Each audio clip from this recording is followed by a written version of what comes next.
صلى وسلم على محمد وآله وصحبه والمقتدى.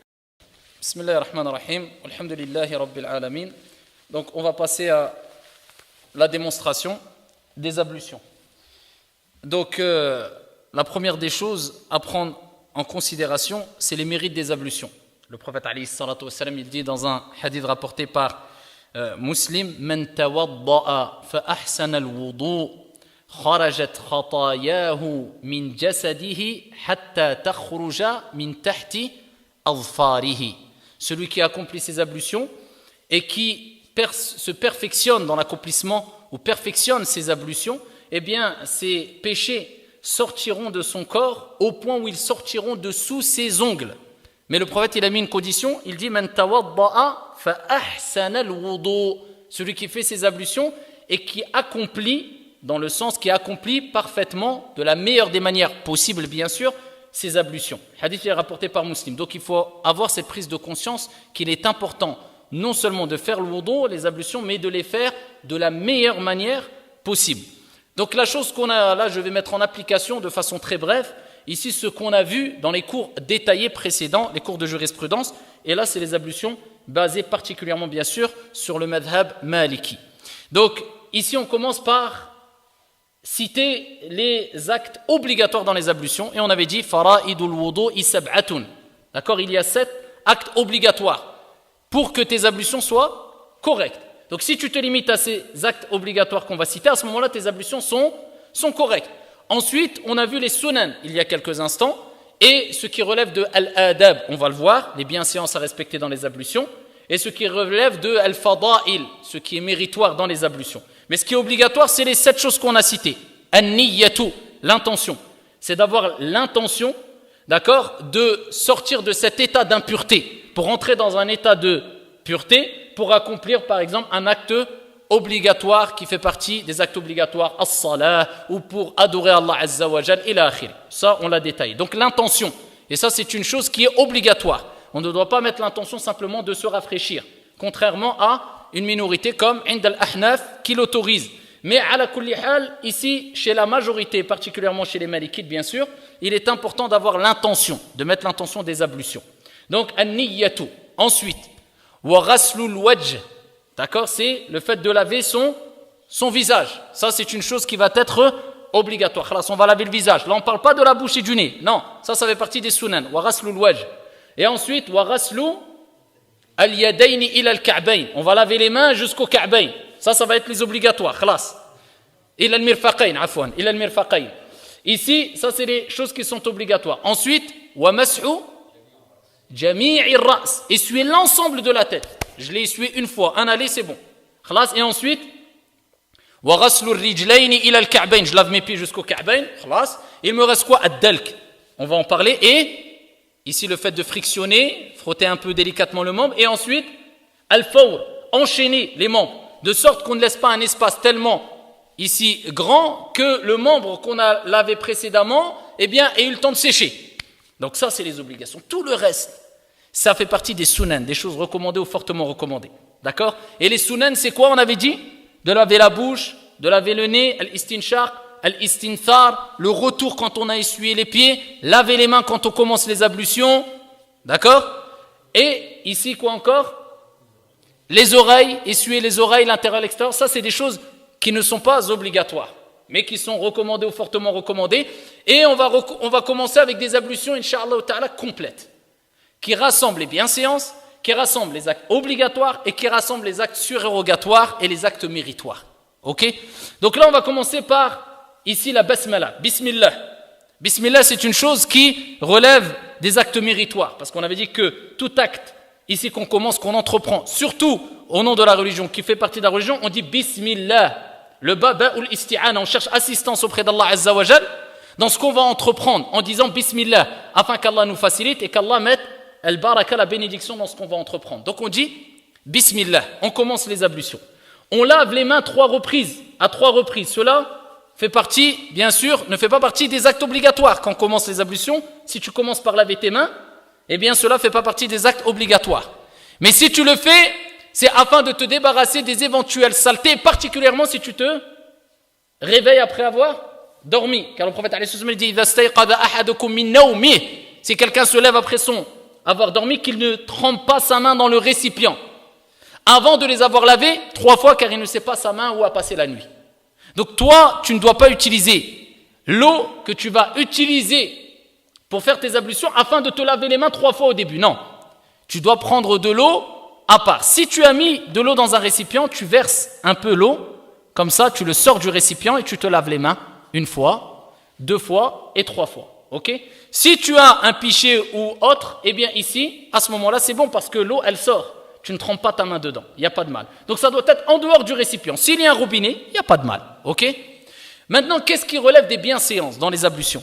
Les bienséances dans les ablutions, c'est d'éviter de les faire dans les endroits où il y a des toilettes. Parce que le prophète, alayhi salatu wassalam, il dit qu'il y a leur présence dans les toilettes. C'est qui? Ash-shayatin. Et ici, les savants ont expliqué que le fait de faire les ablutions dans un endroit où il y a des toilettes, où on fait ses besoins, akramakumullah, eh bien cela peut provoquer le fait que shaitan ou shayatin, ils aient plus d'influence sur nous pour provoquer al-waswasa ou bien al-wasawis, les insufflations sataniques. Parce qu'on est dans un endroit où ils sont beaucoup présents. Et donc ici, ce n'est pas interdit, mais c'est déconseillé de le faire. Si on n'a pas le choix, il n'y a pas de mal. Mais c'est mieux d'éviter de le faire dans les toilettes. Si on ne peut pas, il n'y a pas de mal de le faire. Ok? Et bien sûr, c'est mieux et recommandé de dire Bismillah avant d'entrer à ce moment-là dans les toilettes. On est dedans, ok. On est dans un endroit où il y a des toilettes, il n'y a pas de mal, mais le mieux c'est sans toilette. Si maintenant on a un récipient plein d'eau, le récipient est ouvert, ce qui relève de la sunna, eh bien c'est de le mettre à sa droite. Pourquoi? Parce qu'on va utiliser facilement ici le récipient. Donc tu le mets an yaminik sur ta droite. Et ici tu prends de l'eau avec ta main droite et c'est simple. Si le récipient est fermé, comme cela, à ce moment-là le récipient on le met à sa gauche. Pourquoi? Parce que tu vas l'utiliser avec la main gauche et tu vas verser de l'eau sur ta main droite. Parce que ce qui relève de la sunna, c'est de commencer par la droite et d'utiliser la main droite pour les bonnes choses. Donc toi, tu vas le prendre de ta main gauche. Ça dépend. Récipient plein d'eau à droite, récipient fermé ou à gauche. Je dis Bismillah, ce n'est pas obligatoire. Je commence par les mains, ce n'est pas obligatoire. Donc, j'ai dit Bismillah et je commence par les mains. Je prends de l'eau et je lave les mains. 1 fois, 2 fois et 3 fois. Maintenant, si quelqu'un nous pose la question concernant la bague, si quelqu'un a une bague et il fait les ablutions, bien sûr, celui qui veut s'approcher du plus sûr et de la perfection, ou alors éviter d'avoir le moindre doute, eh bien, il l'enlève. Mais al-mashhur 'inda al-malikiyya, il n'y a pas besoin de l'enlever ni de la bouger. D'accord? Pourquoi? Parce que ici, elle cache clairement une partie du corps qui, à la base, doit être touchée par l'eau. Khalas. C'est considéré quelque part comme celui qui a une bande due à une maladie ou bien un plâtre. Donc ça veut dire qu'il doit laver le membre.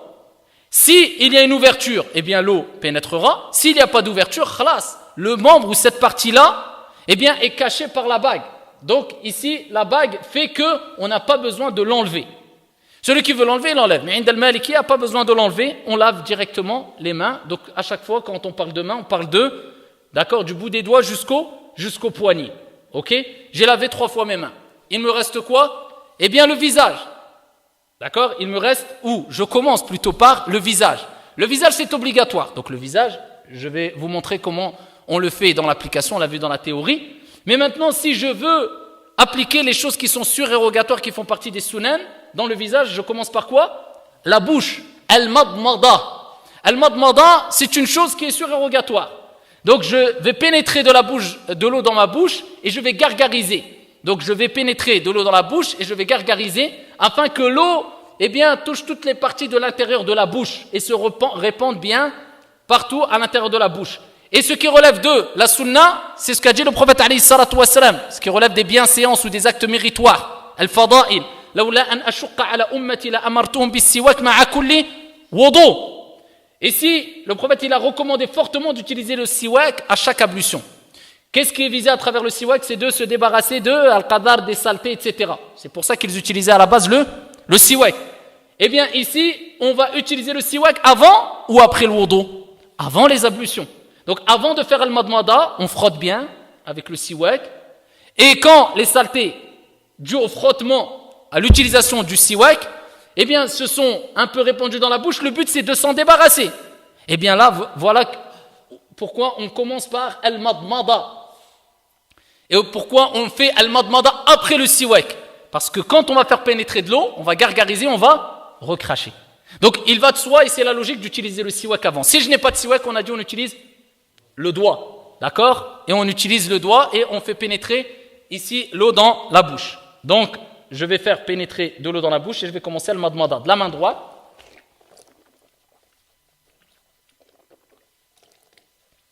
Et donc, je recrache, akramakumullah. Désolé pour un peu les âmes sensibles, mais bon.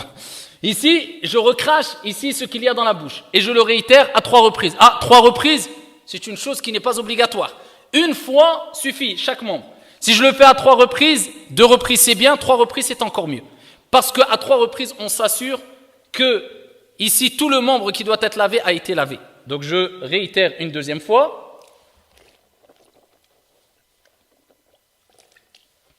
Et une troisième fois, pour compléter vraiment bien les ablutions. Donc, quand on a fait 3 fois al-madmada, eh bien, on est toujours dans le visage. Mais ça, c'est des choses qui ne sont pas obligatoires, ça fait partie des sunan. On passe au nez. Al-istinshaq wa al-istinthar. Le prophète, alayhi salatu wassalam, il a dit dans le hadith rapporté par Abu Daoud, bi sanadin hasan, wa baligh fil istinshaq illa an takuna sa'iman. Exagère dans l'istinshaq, l'aspiration de l'eau dans le nez, sauf si tu es en état de jeûne. Donc, je fais l'istinshaq, l'aspiration ensuite, al-istinthar. Ça consiste à utiliser de l'eau, la mettre dans la main droite, d'accord, et de l'aspirer. Et ensuite, avec la main gauche, j'expire. Et c'est al-istinthar ou al-istinshaq. Donc, j'aspire et j'expire comme ça. Ici, je retire ce qu'il y a dans le nez comme éventuelle saleté. Avec la main gauche. Avec la main droite, on aspire. Avec la main gauche, on expire. On le fait 1 fois, 2 fois, 3 fois.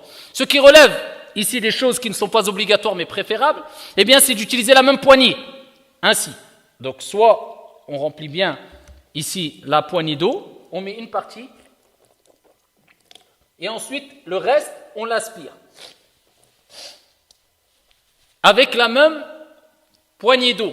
Sinon, certains disent qu'on fait même... On peut faire, en mettant de l'eau dans la poignée d'eau, on fait pénétrer dans la bouche et en même temps, on aspire, on gargarise, on recrache et c'est compliqué. Si on le fait en mettant une partie, on fait on gargarise la bouche, on recrache, ensuite on aspire, on fait l'istinshaq et l'istinthar. Ça, c'est bon. Si on le fait à 3 reprises, 3 fois la bouche et 3 fois le nez, cela est complet. Là, on va commencer vraiment l'acte qui est obligatoire maintenant. C'est quoi? C'est le visage. Le visage, je fais tremper de l'eau, je verse de l'eau dans la poignée et je verse de l'eau sur mon visage. Donc ici, regardez bien,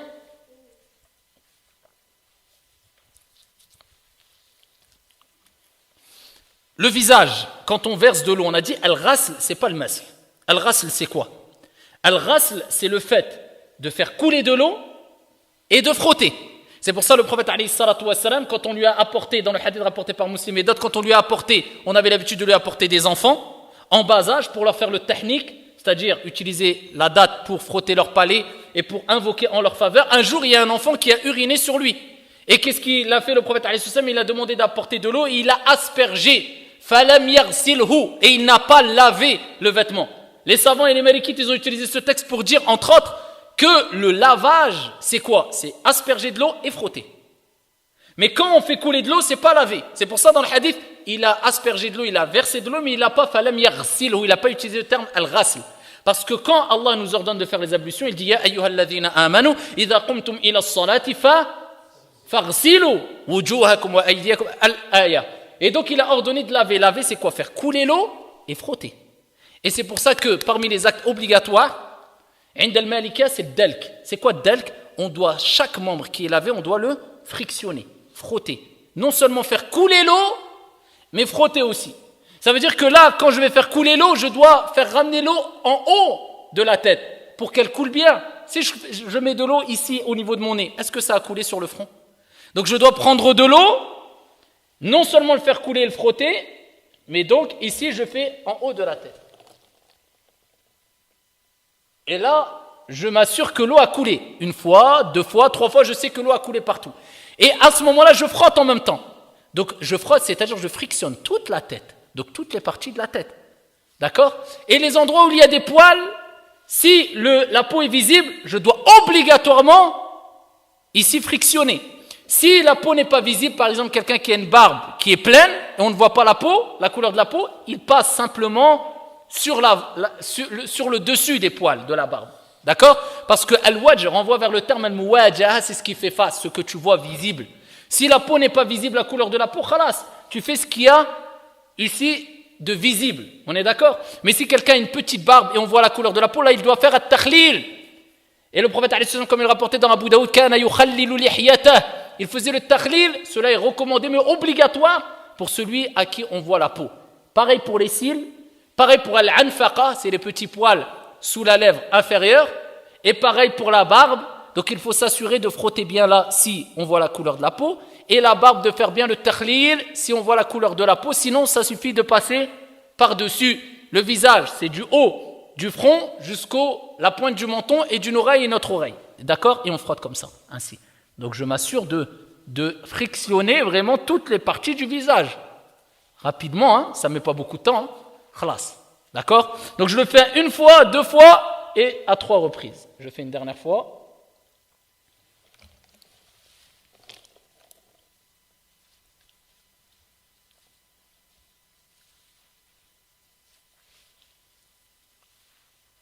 Khalas.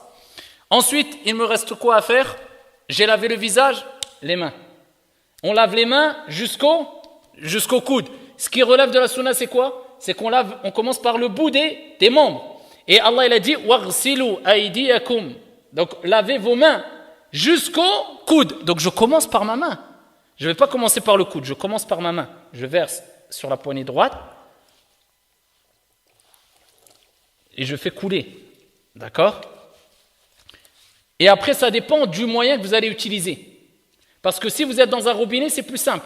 Vous commencez bien par la main, vous frottez, tac, et vous remontez. Quand vous êtes comme ça, c'est vrai que de lâcher de l'eau comme ça, une fois, ça ne suffira pas. Vous allez commencer par la main, mais il y aura peu d'eau qui va couler. Donc à ce moment-là, il faudra utiliser encore une deuxième fois, une troisième fois. Vous avez compris? Donc ici, je commence par la main et je remonte jusqu'au poignet. Vous voyez que l'eau, elle coule. Si elle ne coule pas, dans un endroit, ce n'est pas laver le membre. Donc il faut bien faire couler l'endroit. Donc je frictionne comme ça. Et là, je dois faire obligatoirement at-takhlilu bayna al-asabi'. Frictionner entre les doigts. D'accord? Je ne dois pas me limiter à faire ça. C'est obligatoire de frictionner at-takhlilu bayna al-asabi'. Donc je frictionne bien entre les doigts. Et je m'assure de plier un peu les doigts. Pourquoi? Parce qu'il y a des plis. D'accord? Ici. Donc pour être sûr que j'ai même frictionné ici. Il ne faut pas rentrer dans le waswas et rester 2 heures dans les... C'est rapide. Voilà, je fais ça, je plie une fois, khalas, je monte. Une deuxième fois, une troisième fois. Et ensuite, pareil de la main gauche. Je prends de la main et je fais couler sur tout le membre. Ici, bien sûr, comme je vous ai dit, avec un pichet, ce n'est pas comme s'il y avait un robinet, par exemple. Donc ici, il n'y a pas de mal, même si vous commencez par le dessus du membre et ensuite vous faites couler en bas.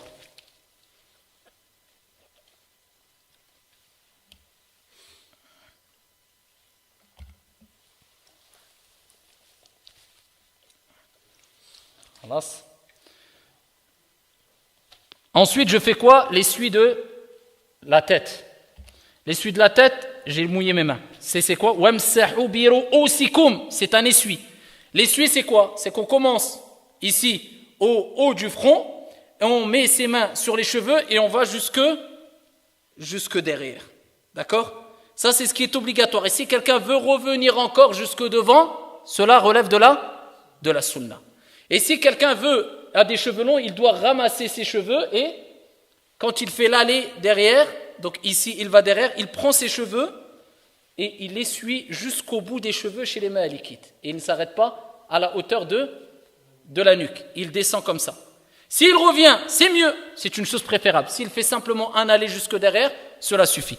Ce qui relève de la sunna, on reprend encore de l'eau pour faire al-masih. Ça c'est l'essuie toujours. Et là on fait l'intérieur et l'extérieur des oreilles. Cela c'est obligatoire ou pas?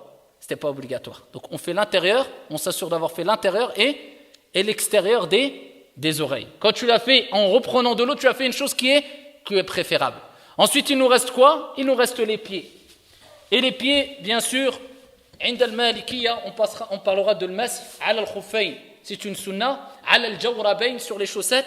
Eh bien, chez les écoles juridiques, chez les 4 écoles juridiques, ce n'est pas al-mashhour indahum. D'accord? Ça, ce n'est pas la parole prépondérante chez eux. Donc, le pied aussi de la même manière. Donc, soit on prend avec la main, ou soit on verse avec le pichet. D'accord? On peut faire couler comme ça de l'eau. D'accord? Sans gaspiller trop d'eau. Et en même temps que je verse, là, je vais essuyer le pied. D'accord? Et ce qui relève de la sunna, on avait dit aussi, c'est at-takhlil bayna al-asabi'. Le fait de faire at-takhlil, c'est de frotter entre les asabi', les doigts des pieds. Ce n'est plus obligatoire, des doigts des pieds. Pourquoi? Parce qu'à la base, ils ne sont pas visibles. Celui qui veut le faire, c'est mieux. Celui qui ne le fait pas, il n'y a pas de mal, mais c'est mieux de le faire. Ce qui relève de la sunna, de le faire avec l'auriculaire. Et on commence par le petit doigt, entre les petits doigts, on monte pour le pied droit jusqu'au pouce. Et ensuite, le pied gauche, on commence entre le pouce et le doigt, et on descend vers le petit doigt. Et si on veut le faire même avec la main droite, il n'y a pas de mal. On écarte un peu les doigts, on frotte un peu et on frotte tout le pied. Voilà. Par contre, là, je dois lever mon pied pour m'assurer que le talon, il y a de l'eau qui a coulé dans le talon et de l'eau qui a coulé même sur les talons. Et là, je frotte partout. D'accord? Et le prophète alayhi salatu wassalam, dans Sahih Muslim, il a dit Waylul lil a'qab min an-nar. Malheur aux talons du feu, qui sont dans le feu à cause de quoi? Au fait que certains lavent leurs pieds, mais ils ne s'assurent pas que tout le pied a été lavé. Et al-ghasl et al-mash, c'est pas pareil. Il y en a, ils viennent, ils font une partie, ils lavent un peu, hop, une goutte, et il essuie partout. Ah, tout est humide. Celui-là, mskin, peut-être il fait ses ablutions pendant des années, c'est peut-être pas les ablutions complètes. Peut-être ces ablutions sont battées là. Ça dépend de quelle école il est. Ala kullin. Ici, il faut que l'eau ait coulé dans tout le membre et qu'on ait frotté tout le membre. D'accord? On s'assure bien, ici, que l'eau coule partout. On écarte bien, on frotte et on lève le pied et on laisse couler.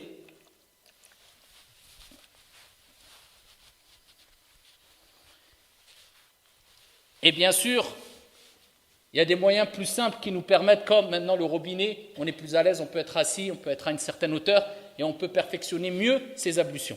Et quand on a terminé les ablutions, ce qui relève de la sunna, c'est quoi? C'est de faire l'invocation. Toujours rapporté par Muslim. Le prophète alayhi salatu wasallam dit Ma minkum min ahadin yatawadda fayusbiru al-wudu thumma yaqul ashhadu an la ilaha illa Allah wahdahu la sharika lah wa ashhadu anna Muhammadan abduhu wa rasuluh illa futihat lahu abwab al-jannati ath-thamaniyah yadkhulu min ayyiha sha'. Il n'y a pas une personne d'entre vous qui fait ses ablutions fayusbiru al-wudu, la condition qu'il accomplisse complètement bien ses ablutions sans qu'Allah Jalla wa Ala n'ouvre pour lui les 8 portes du paradis. Il pourra entrer par n'importe quelle porte de ces portes du paradis. Les ulama, ils ont expliqué, Allah lui facilitera l'entrée au paradis par n'importe quelle porte. Donc on commence avec un hadith de Muslim où le prophète dit fa ahsana al-wudu. Et on termine avec un hadith rapporté par Muslim où le prophète dit fayusbiru al-wudu, toujours qui accomplit complètement et parfaitement les ablutions. Et dans un autre hadith bisanadin sahih, le prophète alayhi salatu wassalam, il a recommandé de dire à la fin des ablutions Allahumma ij'alni min at-tawwabin wa min al-mutatahhirin. Ya Allah, fais que je fasse partie de ceux qui se repentent et ceux qui se purifient, parce que al-wudu, il réunit les deux purifications. Ici at-taharatul hissiyya wa at-taharatul ma'nawiyya. La purification physique et morale. Pourquoi? Parce que les ablutions te permettent de, ici, te faire expier des péchés, te faire pardonner les péchés, comme on a vu dans le hadith, ici, de Muslim, avec lequel on a commencé les ablutions. Donc vous avez bien compris, ici, qu'on doit respecter les choses qui sont obligatoires, et même surérogatoires, et même les bienséances, pour avoir fait ces ablutions de façon complète, incha'Allah ta'ala. Et je rappelle que ad-dalk, inda al-malikiyya, ça fait partie des obligations, donc frotter à chaque fois bien le membre délicatement, et ça c'est al-mashhur inda al-malikiyya, et on a donné les preuves et l'explication, c'est quoi al-ghasl, vraiment laver. Et ici on a parlé aussi de l-fawr, on doit enchaîner les membres de sorte que il n'y a pas un membre qui sèche avant l'autre. Par exemple, je vais laver le visage et je vais attendre tellement longtemps que le visage aura séché et ensuite moi je vais aller laver mes mains jusqu'au... Non, ça c'est pas bon. Il faut respecter l'enchaînement de sorte que, à chaque fois que je lave un membre, le membre qui précède, il est toujours mouillé. Et si quelqu'un part et il se rappelle qu'il a oublié un membre obligatoire des ablutions, eh bien si ces membres sont secs, عند المالكية المشهور عندهم, eh bien, il doit revenir, il n'avait que le membre qu'il a oublié. Si ses membres sont encore mouillés, il lave le membre qu'il a oublié et il reprend la succession et relave les membres qui suivent. Ça, c'est de façon très brève l'application de la théorie de quelques cours qu'on a vus sur les ablutions. Et à la suite des cours, on va voir ici al-ghasl, donc comment on va faire al-ghusl, ghusl yawm al-jumu'ah, le lavage du jour du vendredi, et les détails, on va continuer bi'idhnillah azza wa jal petit à petit.